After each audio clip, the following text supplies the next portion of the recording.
Every country has an origin story. Some begin with mighty kings, some begin with great battles. Malaysia's begins with a Mousedeer kicking a dog into a river.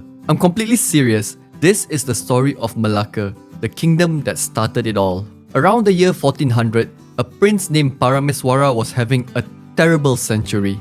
He came from Palembang in Sumatra, but his kingdom was crumbling. Enemies were closing in, and he had to run. He fled to the island of Temasek, the place we now call Singapore. And let's just say his stay there ended badly. There was drama with the local ruler, powerful neighbors got very angry, and once again, Parameswara had to pack his bags fast. So there he was, a prince with no palace, no kingdom, and frankly, no plan. He headed up the west coast of the peninsula looking for somewhere, anywhere, to start over. One day, while resting under a tree by a river, Parameswara watched his hunting dogs corner a mouse deer. Now, a mouse deer is about the size of a cat. The dogs were bigger, meaner, and there were more of them. This should have been over quickly. Instead, the mouse deer turned around and kicked one of the dogs straight into the river. Parameswara stared, and then he said the royal equivalent of, "Okay, this place. If even the mouse deer here have this much fight in them, this is where I built my kingdom." And the name? He simply looked up. He'd been sitting under a Melaka tree the whole time. And just like that, Melaka got its name. Honestly, the most underrated underdog story ever. Or under-deer story. Now here's where the luck turns genius. Melaka sat on the narrow strait between two monsoon wind systems. Traders sailing from China rode one wind down, while traders from India and Arabia rode the other wind across. And both sets of winds ran out at the same spot, which meant that everyone had to stop at Melaka and wait for months for the wind to change. And what do thousands of waiting traders do? They trade.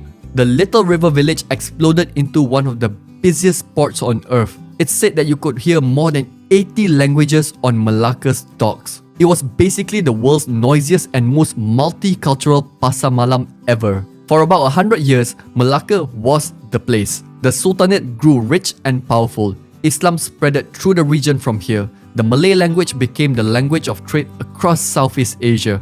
This was the age of the famous warrior Hang Tuah and his companions. But that's a whole story of its own. Trust me, we're coming back for that one. Melaka had wealth, fame, power, and one growing problem. When you're the richest port in the east, everyone knows it. In 1511, ships arrived from Portugal, armed with cannons the region had never seen. After a fierce battle, Melaka fell. And then Melaka became the most fought over address in Asia. The Portuguese held it for about 130 years. Then the Dutch took it and kept it even longer. Then the British took over after that. For 4.5 centuries, flag after flag flew over the same little river mouth. Today, only one gate of the old Portuguese fortress still stands. But here's the thing about Melaka. Empires came and went, and the place itself, still here, still standing, Mousedeer energy. Walk through Melaka today and history is everywhere. The Red Square, the old streets, the river where it all began. The whole city is a UNESCO World Heritage Site.